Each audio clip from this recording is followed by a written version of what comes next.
हिरण्य संहिता के व्यवहारिक सत्र में आज हिरण्य संहिता के व्यवहारिक सत्र का 64 भाग है।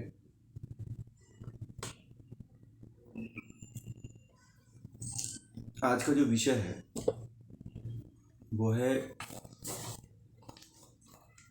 लय सिद्धि समाधि और भक्ति योग समाधि। बहुत ही इम्पोर्टेंट महत्वपूर्ण विषय दोनों है और दोनों अपने आप में प्रचलित आधुनिक समय में ज्ञान और भक्ति का एक बहुत विशेष मार्ग है। साधना का जो कहा जाए एक अति महत्वपूर्ण प्रचलित मार्ग कहे जाने वाले हैं लय सिद्धि समाधि और भक्ति योग। भक्ति योग आधुनिक समय का सबसे प्रचलित साधन है और इस मार्ग पर आधुनिक समय के जितने भी संत हुए हैं, जितने भी योगी हुए हैं, लगभग सभी भक्ति योग मार्ग पे चले हैं। भक्ति काल के जो संत हुए हैं, योगी हुए हैं, वो सभी भक्ति मार्ग से परमात्मा का साक्षात्कार किए हुए हैं। भक्ति मार्ग में और भक्ति मार्ग के बहुत से अनुयायी हैं और बहुत से एक जन समुदाय है जो इसके प्रति लगा हुआ है भक्ति के मार्ग से परमात्मा को साक्षात्कार करने में, ईश्वर को साक्षात्कार करने में। परंतु वो कितनी उसमें सत्यता है, कितना उसमें वास्तविकता है, अब ये जो साधक है ये वही बता सकता है। परंतु हठ योग के जो योगी रहे हैं वो भी भक्ति योग के जो समाधियां हैं या भक्ति योग का जो साधन है उसके बारे में अनुभूत की व्याख्या जो है वो लोग किए हुए हैं। भक्ति योग और लय सिद्धि समाधि जो है, लय सिद्धि समाधि योग जो है वो हठ योग का एक भाग है और भक्ति योग समाधि जो है ये 15वीं 16वीं शताब्दी से लेकर के अब तक जो चली आ रही परंपरा है उस परंपरा का एक समन्वय है और उसी काल के लगभग कालखंड में महर्षि हिरण्य ने इस या फिर जो बाद के महर्षि हिरण्य के बाद के जो योगी हुए उन्होंने इसीलिए भक्ति योग समाधि को एक स्थान दिया गया है। भक्ति योग में नारद भक्ति सूत्र में भक्ति योग का बृहत वर्णन किया गया है। उसमें जाएंगे तो नवधा भक्ति के बारे में वर्णन किया हुआ है। बाकी अभी हम नवधा भक्ति के बारे में बताएंगे आगे क्या क्या है, भक्ति क्या है। उससे पहले जो मुख्य विषय है लय सिद्धि समाधि उसके बारे में पढ़ करके समझेंगे उसके अर्थ को, फिर उसकी व्याख्या करेंगे। चलते हैं लय सिद्धि समाधि। ये जो चौथा समाधि है समाधि प्रकरण का, योनि मुद्रा क्षमा साध स्वयं शक्ति मयो भवेत श्रृंगार रसे नैव विहारेत रेत्प परमात्मनि आनंदमयः संभूत्वा ऐक्यं ब्रह्मणि संभवेत अहम ब्रह्मोति चाद्वैत समाधिस्तेन जायते। ये 2 श्लोक है हिरण्य संहिता में लय सिद्धि समाधि की। अब इसमें महर्षि हिरण्य की योनि मुद्रा का साधन सबसे पहले करें। पीछे सारी मुद्राओं के बारे में बता दिया गया है, तो योनि मुद्रा का इसमें साधन करना है। बिना योनि मुद्रा के आप जो है लय सिद्धि समाधि नहीं कर सकते हैं। लय सिद्धि समाधि को करने के लिए योनि मुद्रा की अंतिम स्थिति या योनि मुद्रा को पूरी तरह से सिद्ध कर लेने के बाद ही ये लय सिद्धि समाधि घटित होगी। जिनका ये नहीं सिद्ध है, योनि मुद्रा जो लोग नहीं सिद्ध कर पाते हैं या अच्छी तरह से इसको नहीं कर पाते हैं, नहीं सीख पाते हैं, वो कभी भी समाधि में नहीं जा पाते हैं। ये ध्यान रहे कि योनि मुद्रा आना चाहिए विशेष तरह से। कुछ मुद्राएं ऐसी हैं, कुछ कुंभक ऐसे हैं जो सभी को विशेष तरह से आने चाहिए। और उस पर मैं बार बार बहुत ही ज़्यादा फोकस करता हूँ कि शायद उस क्रिया को आप लोग जो है अच्छी तरह से कर लें, समझ लें, जान लें। क्रियात्मक रूप अभी बाकी है, उसका सैद्धांतिक रूप अभी चल रहा है। तो उसको करना, उसमें सिद्ध होना, पारंगत होना बहुत जरूरी है। तब जा करके आप सिद्धि के समाधि की तरफ पहुंच पाओगे। आगे कह रहे हैं कि योनि मुद्रा का साधन करके योगी स्वयं में शक्ति की भावना करना है अपने भीतर, और परमात्मा में पुरुष की भावना। फिर यह भावना करे कि, भावना मतलब संकल्पना, भावना करे कि मुझ में और परमात्मा में शक्ति और पुरुष का विहार हो रहा है। शिव और शक्ति की बात आती है, शिव और शक्ति का मिलन। ठीक है, एक हठ योग का बड़ा ही प्रसिद्ध ये वाक्य है कि शिव और शक्ति का मिलन ही योग है। ऐसे ही फिर यहाँ पे ये बात चरितार्थ होती है कि यह भावना करें कि मुझ में और परमात्मा में शक्ति और पुरुष, शक्ति जो शक्ति रूप पार्वती को कहा गया है और पुरुष जो है शिव को कहा गया है, का विहार हो रहा है।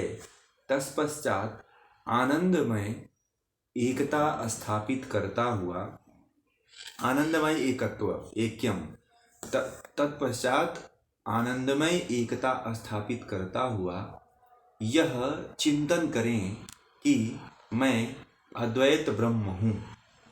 इसमें लिखा हुआ है ब्रह्मोति चय द्वैता समाधिस्तेन जायते। तो ये आपको चिंतन करना है कि मैं अद्वैत ब्रह्म हूँ, ना मैं आत्मा हूँ। जो वेदांत दर्शन का मुख्य विषय है, मुख्य ज्ञान है, वह बात यहाँ पे वेदांत का पूरा समर्थन होता है यहाँ। तो वेदांत में जो बात कही गई है कि मैं अद्वैत ब्रह्म हूँ, इससे जो समाधि होती है उसे लय सिद्ध योग समाधि कहते हैं। जैसे अहम ब्रह्मास्मि वाला जो वाक्य है वो यहाँ पे इस समाधि में एक तरह से वेदांत का ये जो है वेदांत जो दर्शन है और उसमें जो ध्यान की पद्धतियाँ हैं, समाधि की पद्धतियाँ हैं, वो यहाँ पे सिद्ध होती है।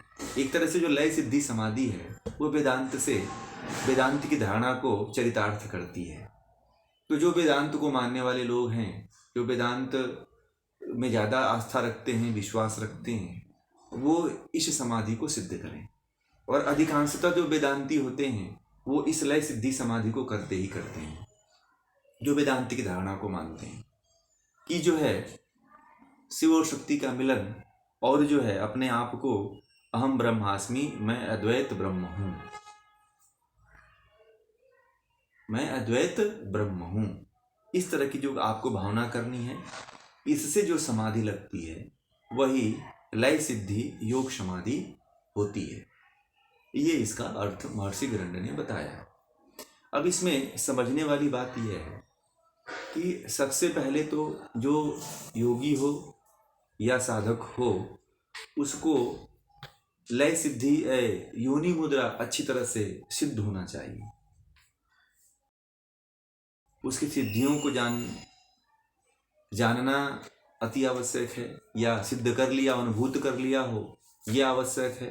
तब जा करके इस लय सिद्धि समाधि का प्रारंभ करे। वो क्रिया पहले जो है समाधि में जाने से पहले जो है उसको लय सिद्ध योनि मुद्रा का बहुत ही ज़्यादा अभ्यास करना है, उसको सिद्ध ही करना है। क्रिया योनि मुद्रा की करना है, तब जाकर के इसकी अनुभूति होती है। कोई भी क्रिया जब तक नहीं होती है, देखिए हठ योग और तंत्र में क्रिया के बाद जो है समाधियां और सिद्धियां प्राप्त होती हैं हठ योग में, परंतु ज्ञान योग में ऐसा नहीं है। वो क्रिया की बात नहीं करता है, वो ज्ञान की बात करता है। और यहाँ पे सीधे क्रिया की बात होती है। बिना क्रियात्मक कार्य किए हुए जो है न ध्यान सिद्ध होता है, न मुद्रा सिद्ध होती है, न ही समाधि सिद्धि होती है। तो सबसे पहले जो है एक मुद्रा का जो है अभ्यास आपको करना है। देखिए बहुत लोग कूदते फांदते रहते हैं। अभी इस समय जो ध्यान की पद्धतियां चली हैं, आचार्य रजनीश कराते हैं, उनमें 7-8 ध्यान की पद्धतियां कराते हैं, उसमें खूब कुदाते हैं, नाच करवाते हैं, डांस करवाते हैं। तो उसमें जो है वो कहते हैं कि इसका असर जो है चक्रों पे पड़ता है और इससे फिर वो स्थिर कर देते हैं, बैठा देते हैं। और इस तरह से जब स्थिरता, जब क्रिया करने के बाद स्थिरता आती है तब जा करके उसको समाधि लगती, ऐसा लोग मानते हैं। आचार्य रजनीश की साधना पद्धति करते हैं। वही साधना पद्धति का मिलता जुलता असर जो है ये जो योग की, हठ योग की, जो तंत्र की जो साधना पद्धति है, वही साधना पद्धतियां आज के समय में ज़्यादा प्रचलित हो रही हैं। क्योंकि हर कोई जो है ज्ञान के मार्ग पे तरफ नहीं जा पाता है। ये इसीलिए बताना पड़ रहा है आपको ज्ञान और हठ योग का मार्ग, कि आप उसमें भिन्नता को समझ पाए और तब जा करके आप क्रिया रूप में या ज्ञान रूप में जिसके अनुकूल जो बनता है वो अपने अपने अनुकूल कार्य करे या अपने अपने अनुकूल साधना करे, तो साधना में वो बढ़ सकता है, अन्यथा नहीं बढ़ सकता। तो उसको सबसे पहले जो है क्रियात्मक रूप से योनि मुद्रा करना है। योनि मुद्रा करने के बाद योनि मुद्रा में ही भावना करनी है, कल्पना करनी है, संकल्पना करनी है कि परमात्मा में जो है पुरुष की भावना करनी है। पुरुष देखिए दो को कहा गया है, एक तो जीवात्मा को कहा गया है और एक परमात्मा को भी कहा गया है। परंतु जब यहाँ पे परमात्मा शब्द आ गया तो पुरुष यहाँ पे स्त्री और मतलब पुरुष जो मेल फीमेल दोनों है, वहाँ पे ये बात है, ठीक है ना। जो दूसरा जो बात, पहली बात जो बता रहे हैं यहाँ पे, जो पुरुष का मतलब कि स्त्री हो पुरुष सबको एक ही माना गया है, एक ही जाति मानी गई है। स्त्री को ऐसा नहीं है कि स्त्री मान लिया गया, एक ही संसार में एक ही है, उसमें कोई लिंग नहीं होता है। तो चाहे पुरुष हो चाहे स्त्री हो, उसका जो है भावना जो है परमात्मा में करना है। चिंतन जो है यहाँ पे परमात्मा में पुरुष की भावना करें, यानी कि जो चाहे स्त्री हो चाहे पुरुष हो, वो उसको परमात्मा का एक तरह से चिंतन करना है, ठीक है। ध्यान की पद्धति का इसका आशय यही है। फिर यह भावना करें कि मुझ में परमात्मा, मुझ में और परमात्मा में शक्ति और पुरुष का विहार हो रहा है, शक्ति और पुरुष का विहार हो रहा है। यहाँ पे थोड़ी सी बात समझने वाली है कि पुरुष और शक्ति की बात आ गई तो हठ योग का बताया कि एक बहुत बड़ा जो है एक वाक्य है, शिव और शक्ति। शिव और शक्ति, जो कुंडलिनी है उसको शक्ति कहा गया है, और जो शिव है, जो आत्मा है, एक तरह से हठ योग की भाषा में कहा जाए तो शिव और शक्ति का मिलन योग है, ठीक है। और वही जो है मिलन जो है परमात्मा में हो जाता है, ये दोनों मिल जाती हैं तो शिव और शक्ति तंत्र में कहा गया है कि अर्धांग रूप हो जाता है, एक रूप हो जाता है शिव शक्ति का। हमारे अंदर ही शिव शक्ति का विद्यमानता होती है। जैसे कि आपने देखा होगा, अब इसके बारे में आप लोगों को समझा देते हैं कि हमारे शरीर में जो है स्त्री और पुरुष दोनों का संयोग होता है। आप लोगों को ये चीज़ जानना चाहिए कि हमारी शरीर में केवल स्त्री के शरीर में स्त्री ही नहीं रहती है, स्त्री के शरीर में पुरुष का भी अंग विशेष रहता है। हर व्यक्ति का आधा अंग पुरुष का होता है और आधा अंग स्त्री का होता है। ये आपको पता करना है तो आप अंगूठे से पता करिएगा, पैर के अंगूठे से पता करिएगा, आप लोगों को पता चल जाएगा। हाथ की अंगुलियों से पता करिएगा, हाथ के अंगूठों से पता करिएगा। हाथ की अंगुलियों से तो नहीं पता चलता है, पैर के अंगूठे से स्त्री पुरुष का भान हो जाता है। पुरुष है तो पुरुष के शरीर में एक पैर जो है स्त्री की तरह नाजुक होता है और एक पैर हाथ जो है कठोर होता है। जिस का दाहिना हाथ चलता है वो पुरुषत्व का पुरुष पुरुष वाला ज़्यादा हावी होता है। जिसके हाथ में बायां हाथ चालू चलता है, चाहे पुरुष हो चाहे स्त्री, उसका उसमें जो है स्त्रीत्व शक्ति जो है ज़्यादा कार्य करती है और बहुत बलशाली होती है, बहुत बलशाली होता है, होती भी है। तो हमारा शरीर जो है दो स्त्री और पुरुष, दो शब्दों से, दो शरीरों से मिलकर के बना हुआ अर्धांग शरीर, आधा स्त्री का आधा पुरुष का। तो इस तरह से जो एक ही बात कही गई है, शिव और शक्ति दोनों का मिलन हो जाता है, शक्ति भी और शिव का वो मिलन जो है एक हो जाता है, और वही एक जो है फिर उसका जो है विलय परमात्मा में होता है। ठीक है, आपको पहले अपने शरीर को जो है शिव और शक्ति मानना है। पहले कल्पना ये करना है कि मेरे अंदर ही शिव और शक्ति है, आधा अंग जो है शिव है और आधा अंग जो है शक्ति है।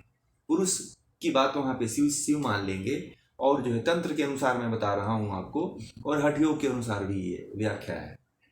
तो आधा अंग जो है शिव है और आधा अंग जो है शक्ति का है। ये दोनों का विलय होता है और दोनों का मिलन होता है, और मिलन होने के बाद फिर ये जो है परमात्मा में इनका दोनों का विलय हो जाता है एक होकर के। ठीक है, तो यहाँ पे जो बात कहा है शक्ति और पुरुष, यानी कि शिव और शक्ति का परमात्मा में विहार, मतलब कि दोनों का परमात्मा में, ये दोनों परमात्मा में विहार कर रहे हैं, परमात्मा में मिल गए हैं, ऐसी कल्पना करनी है। फिर तत्पश्चात जो है इनका एकता स्थापित हो गई है, दोनों का, दोनों की जो है परमात्मा की और शिव और शक्ति दोनों पुरुष की, दोनों की जो है एकता हो गई है, दोनों को एक हो गए हैं, दोनों अलग नहीं है। ये सीधे जो है अद्वैत वेदांत की बात कहते हैं यहाँ कि दोनों जो है, जो शिव शक्ति है वो दोनों पहले तो वो एक हो गए, और फिर जो है एक पुरुष जो बन रहा है वो परमात्मा में उसका विहार हो गया और दोनों का ऐक्य हो गया। दोनों का एकता स्थापित करना है भावना के द्वारा। फिर जो है कह रहे हैं कि चिंतन करें कि मैं अद्वैत ब्रह्म हो गया। जब एक हो गए हैं तो आपको ये चिंतन स्वतः हो जाएगा कि मैं तो ब्रह्म हो गया हूँ, मैं तो ब्रह्म जैसा हो गया हूँ, जैसा लिखा हुआ है मैं वैसी व्याख्या कर रहा हूँ। बाकी मैं अपनी तरफ से नहीं कह रहा हूँ, मेरी व्याख्या कुछ अलग ही होगी। मैं जैसे पहले हठ योग है तो उसके अनुसार व्याख्या कर रहा हूँ, मैं अपनी भी व्याख्या बताऊंगा। अभी मैं अपनी भी व्याख्या इसमें बताऊंगा कि वास्तविकता क्या है। आप लोगों को फिर विभेद एक समझने का, एक और विषय समझने का अवसर मिलेगा। तो फिर कह रहे हैं कि मैं अद्वैत ब्रह्म हो गया हूँ, मैं अद्वैत ब्रह्म हो गया हूँ, और अद्वैत मन दोनों मिल गए तो ब्रह्म के समान हो गई, शिव और शक्ति ब्रह्म के समान हो गया। इससे जो समाधि होती है, तो जब ब्रह्म में हो गया, जब आत्मा जीवात्मा जो है परमात्मा में मिल गई, तब तो वो ब्रह्म जैसी हो गई। तो फिर तो समाधि स्वाभाविक हो जाती है भाई, स्वाभाविक। तो फिर तो दूध में दूध मिल गया तो दूध हो गया वो, चीनी में चीनी मिल गया तो चीनी हो गया, तो वो ब्रह्म हो जाता है। और वो तब जाकर के जो है लय सिद्धि समाधि लगती है। ठीक है, अब एक बात मेरी जो अपनी खुद की जो है, मैं अपना, मेरा जो वक्तव्य है, मेरा जो सोच है, मैं उसकी बात कह रहा हूँ कि कभी भी जो है, मैं पीछे भी इसके बारे में जिक्र कर चुका हूँ, अभी भी मैं कर दे रहा हूँ कि कोई भी जीवात्मा जो है कभी ब्रह्म की तरह नहीं हो सकती है।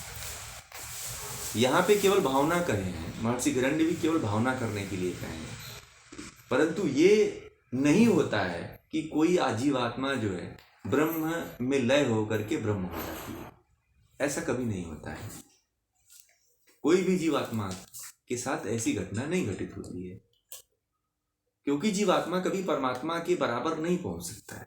जीवात्मा अल्प होता है, और जीवात्मा अल्प होता है इसीलिए बार बार पृथ्वी पे उसको जन्म लेना पड़ता है।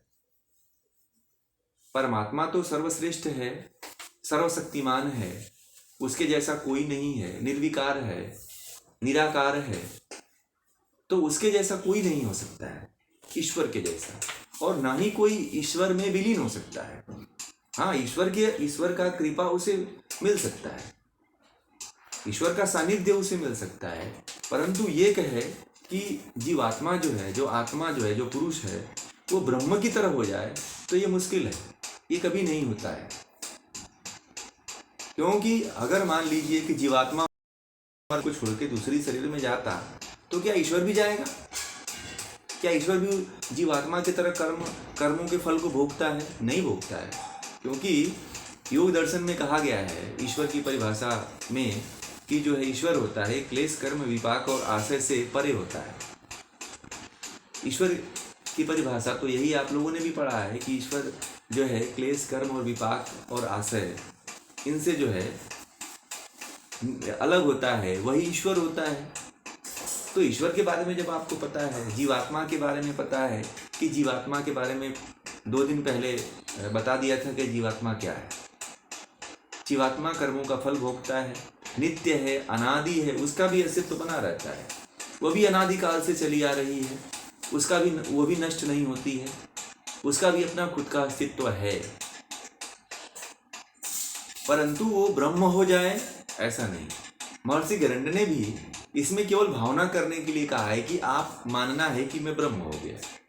अब इनकी बात यह है, इनका कहने का आशय मुझे लगता है कि यही रहा होगा कि व्यक्ति अगर अपने आप को ब्रह्म में मान लेता है तो कहीं तक तो पहुंचेगा।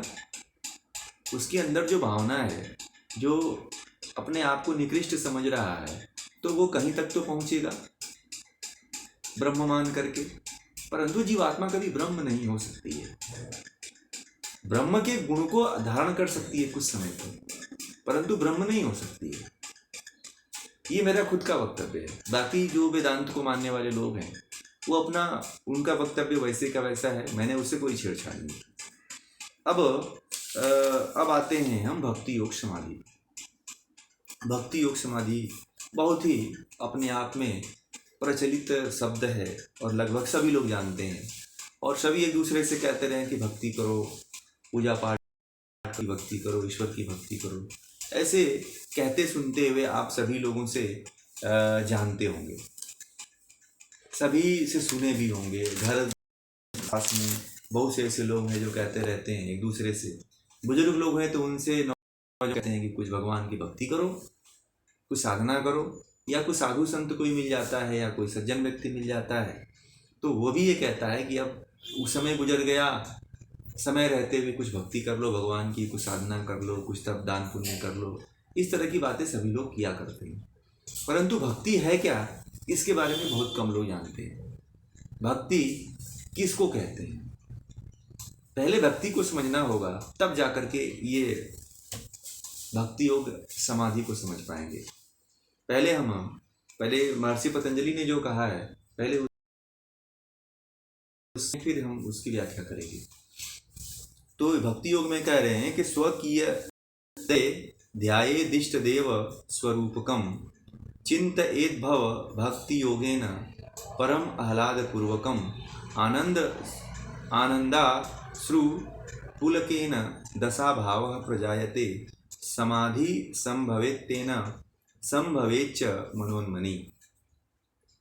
इसमें कह रहे हैं कि अपने हृदय में परम आह्लाद पूर्वक भक्ति योग के द्वारा इष्ट देव के स्वरूप का चिंतन करना चाहिए।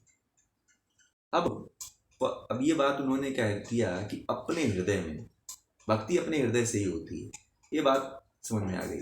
अपने हृदय में आह्लाद भी समझ में आ गया कि चलो एक हमारे अंदर आह्लाद उठ रहा है ईश्वर के प्रति, आह्लाद पूर्वक भक्ति योग के द्वारा। अब भक्ति योग की बात आ गई तो भक्ति योग को आपको जानना पड़ेगा कि भक्ति योग क्या है। जब तक आप भक्ति योग को नहीं जानेंगे, अब जैसे कि उस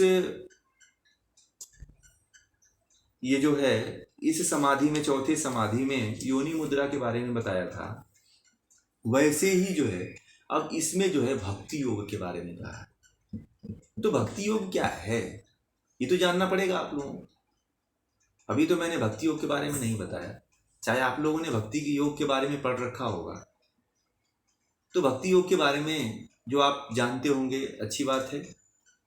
उसके वास्तविक स्वरूप को जानिए कि भक्ति किसको कहते हैं। भक्ति भज धातु से उत्पन्न हुई है। भक्ति जो है भज धातु से उत्पन्न हुई है, जिसका अर्थ होता है सेवा करना, सेवा करना या भजना, सेवा करना या भजना। यानी कि और नारद भक्ति सूत्र में कहा गया है कि ईश्वर के प्रति उत्कट प्रेम विशेष का नाम ही भक्ति है। ईश्वर के प्रति उत्कट प्रेम विशेष का होना ही का नाम ही उत्कट प्रेम। अब उसके जैसा प्रेम किसी से न हो। उत्कट प्रेम ही क्या है? भक्ति है। इसे भक्ति कहते हैं। व्यास जी तो कहते हैं कि पूजा में अनुराग को भक्ति कहते हैं। व्यास जी तो ये कहते हैं कि पूजा में जो अनुराग उत्पन्न होता है वही भक्ति है। नारद भक्ति सूत्र में जो है भक्ति किसको कहते हैं, कितने प्रकार की होती है, उसके बारे में भी बताया है। भक्ति को 9 प्रकार का बताया, जिसे नवधा भक्ति है। इसमें उन्होंने कहा है कि श्रवणम कीर्तनम विष्णु, स्मरणम पाद सेवनम, अर्चनम बंदनम, दास्यम सख्य आत्मनिवेदनम। ये जो है नवधा भक्ति का सूत्र है, श्लोक है। तो 9 प्रकार की भक्ति कहा गया है कि श्रवण, कीर्तन, स्मरण, पाद सेवनम, अर्चनम, बंदनम, दास्यम, साख्य भाव और आत्म निवेदन। ये 9 प्रकार की भक्ति बताई गई है। अभी ये केवल मैंने आपको नाम बता दिया, इसके बारे में विस्तार से अभी चर्चा नहीं कर पाएंगे। तो आपको बस इतना ही जानना है कि भक्ति क्या है। तो भक्ति का मतलब उत्कट प्रेम, उसके सिवा किसी अन्य के बारे में न चिंतन करना, न मनन करना। आपको क्या करना है? ईश्वर के बारे में ही सुनना है, ईश्वर के बारे में ही कीर्तन करना है, ईश्वर के बारे में ही स्मरण करना है, ईश्वर के चरण पादुका का सेवन करना है, सेवा करना है, ईश्वर के प्रति अर्चना का भाव रखना है, ईश्वर के का ही वंदना करना है, ईश्वर के प्रति ही दास से भाव रखना है, ईश्वर के प्रति ही मित्रता का भाव रखना है और ईश्वर से ही आत्मनिवेदन करना है। ये भक्ति योग है। अब आप इतना समझ गए कि भक्ति योग ये है। जब आप इतना कर लेते हैं, भक्ति योग में जब आप पारंगत हो जाते हैं, भक्ति योग को आप सिद्ध कर लेते हैं, तब जाकर के भक्ति योग समाधि लगती है, जो महर्षि गरंड ने कहा। तो इससे पहले आपको ये आना जरूरी है, नवधा भक्ति आना जरूरी है। आपको जो 9 भक्तियों के बारे में आपको बताया, इसको जानना आपको अति आवश्यक है, तभी आप इस भक्ति योग समाधि को कर पाएंगे। तो आगे कह रहे हैं, ये बात अब यहाँ पे पूरी हो गई कि अपने हृदय में परम आह्लाद पूर्वक भक्ति योग के द्वारा ईश्वर देव यानी कि इष्ट देव के स्वरूप का चिंतन करना चाहिए। अब ये चिंतन कैसे होगा बता दिया आपको, श्रवण कीर्तन मनन के द्वारा। ये नवधा भक्ति में 9 प्रकार बताए हैं, ये सारा आना चाहिए, तब जा करके हो पाएगा। चिंतन करना चाहिए। अब इससे चिंतन करने से जो है आनंद के आंसू बहने लगते हैं। जब हम परमात्मा का चिंतन करते हैं, किसी ईश्वर का या इष्ट देवता का चिंतन करते हैं, वो भाव विभोर होकर करता है कोई भी व्यक्ति, तो उसके आंखों से आंसू बहने लगते हैं और शरीर पुलकायमान हो जाता है। यहाँ पे लिखा भी है पुलकेन, पुलकायमान हो जाता है और तथा मन में अचैतन्य और एकाग्रता उत्पन्न हो जाती है। चैतन्य का भाव जो है और एकाग्रता उत्पन्न हो जाती है तथा ब्रह्म का साक्षात्कार हो जाता है। अब देखिए, नवधा भक्ति करना है, नवधा भक्ति कर लिए तो भक्ति योग में आप भक्ति योग समाधि को सिद्ध कर लेंगे। इसी को जो है भक्ति योग समाधि कहते हैं। तो सबसे पहले आपको भक्ति योग आना चाहिए। भक्ति योग के बारे में भी आपको बता दिया। देखिए, जब भक्ति योग का अगर आपको उदाहरण लेना है, भक्ति योग को समझना है, तो आप एक बार मीरा को पढ़िए। मीरा के बारे में कभी हम बात करेंगे। स्वामी रामकृष्ण परमहंस के बारे में बात करेंगे। ये भी बहुत बड़े भक्त हुए हैं। भक्तिकालीन जितने भी रैदास हैं, कबीर, सूर हैं, तुलसी हैं, ये भक्ति काल के सब योगी रहे हैं, संत रहे हैं। तो इनके बारे में भी कभी समय मिलेगा तो योगियों के जीवन जब परिचय को लेकर के आएंगे, तो भक्ति काल के जितने भी कवि हुए हैं, जितने भी संत हुए हैं, उन सभी के बारे में चर्चा करेंगे। बड़ा ही मार्मिक विषय है। भक्ति काल में संत ललेश्वरी भी भक्ति काल की ही संत मानी जाती हैं, उनका भी बड़ा अद्भुत चरित्र है। तो इस तरह से भक्ति के को समझना है तो भक्ति काल के जो जितने भी संत हुए हैं उनको पढ़ना जरूरी है। मीरा भी अपने आप में अद्भुत थी, उसके जैसा उसने तो सब कुछ ही थी, स्त्री होकर के, और संत ललेश्वरी भी एक स्त्री होकर के ऐसा भक्ति का उदाहरण प्रस्तुत किया है जो शायद अभी कहीं देखने को इतना अद्भुत प्रसंग नहीं मिलता है। तो भक्ति योग को समझना है तो जो भक्ति काल के जो संत रहे हैं उनके बारे में थोड़ा सा आप लोग पढ़िए। नहीं पढ़ते हैं तो आने वाले समय में आप लोगों को इस सानिध्यम योग के माध्यम से जानने का विशेष अवसर मिलेगा। तो इस तरह से आप भक्ति करके जो नवधा भक्ति है अपने भीतर स्थापित करिए, उजागर करिए, उसको जगाइए, और जगा करके आप लोग भी परमात्मा की तरफ आगे बढ़िए। नहीं आपको ज्ञान योग की तरफ जा पा रहे हैं, एकदम ज्ञान योग के तरफ निकृष्ट हैं, जाने के लिए सक्षम नहीं हैं, तो उस समय जो है आप लोग जो है भक्ति का मार्ग चयन करिए।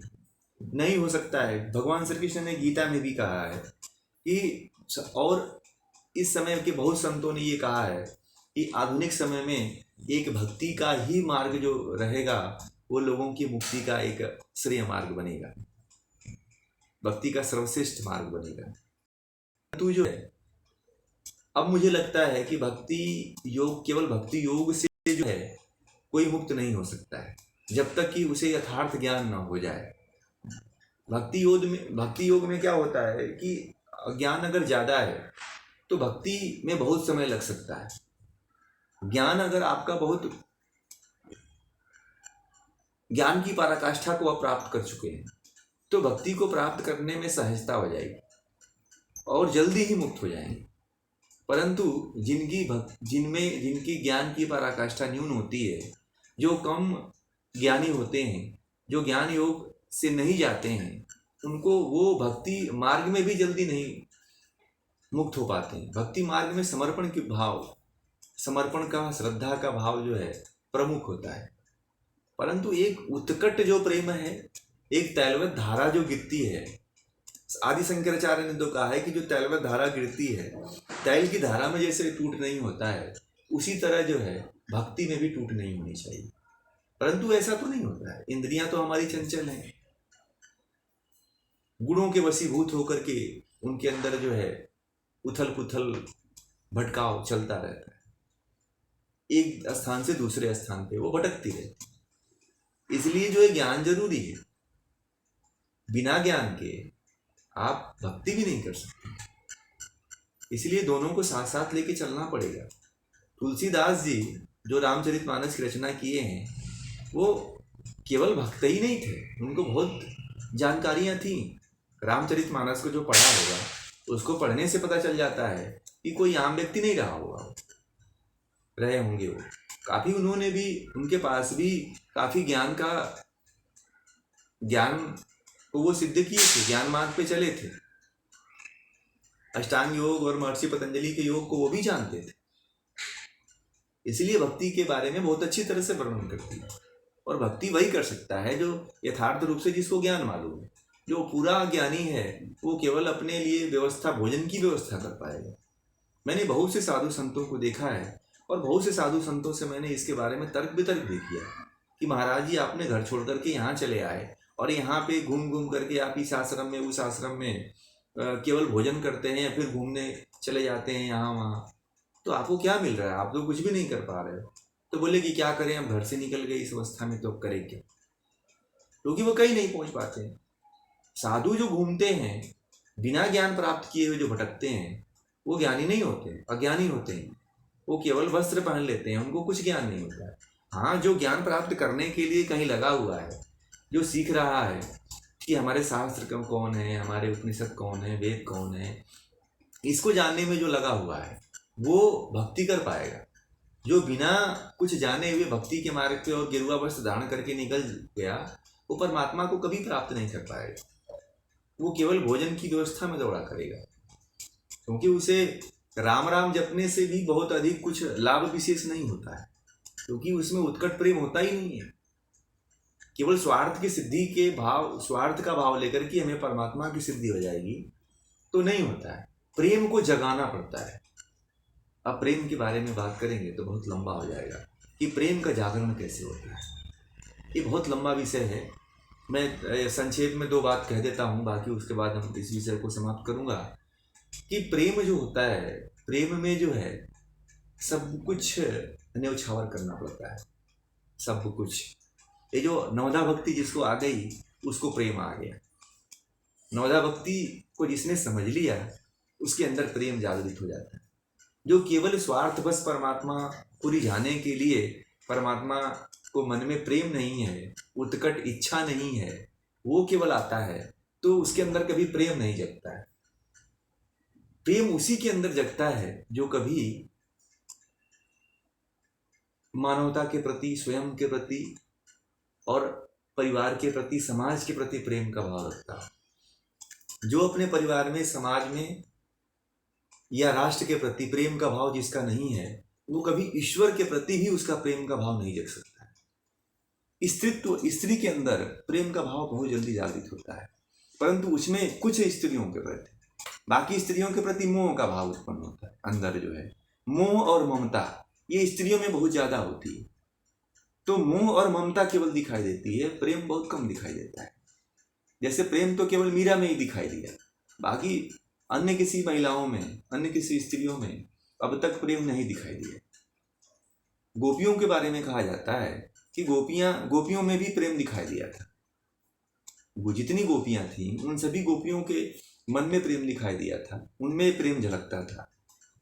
क्योंकि गोपियां सारी जो थी वो सारे शादीशुदा थी। ऐसा नहीं था कि उनका कोई ऐसा था कि वो कोई कुंवारी थी चाहे कोई ऐसी थी, परंतु फिर भी उनके अंदर जो प्रेम, उत्कट प्रेम जगा था वो अद्भुत था। उसका कोई संयोग नहीं था। कोई जो आज का जो मनुष्य ये मानता है कि किसी लेस मात्र जो शरीर का संयोग रहा होगा, तो शरीर का संयोग उसमें रहता ही नहीं, केवल प्रेम की बात होती है। पढ़ना है तो कभी पढ़िए, सूरत के पदों को पढ़ के देखिए, आपको पता चलेगा क्या प्रेम होता है। तो प्रेम का भाव विकसित होना चाहिए। प्रेम का भाव नहीं है तो भक्ति नहीं कर सकता, ना भक्ति में पहुंच सकता। इसलिए प्रेम के भाव को जगाना बड़ा कठिन है। जिसके अंदर जाग गया वही जा सकता है, जिसके अंदर नहीं जागा वो नहीं जा सकता है। इसीलिए कहते हैं कि सहजता अपने अंदर रखिए। कठोरता लाना बहुत आसान है, सहजता लाना, विनम्रता लाना, धैर्यता लाना, ये जो काम, क्रोध, लोभ, मोह, ईर्ष्या, द्वेष है, इसको छोड़ना कठिन है। जो इसको छोड़ लेता है उसी को प्रेम, उसी के अंदर प्रेम जागृत होता है।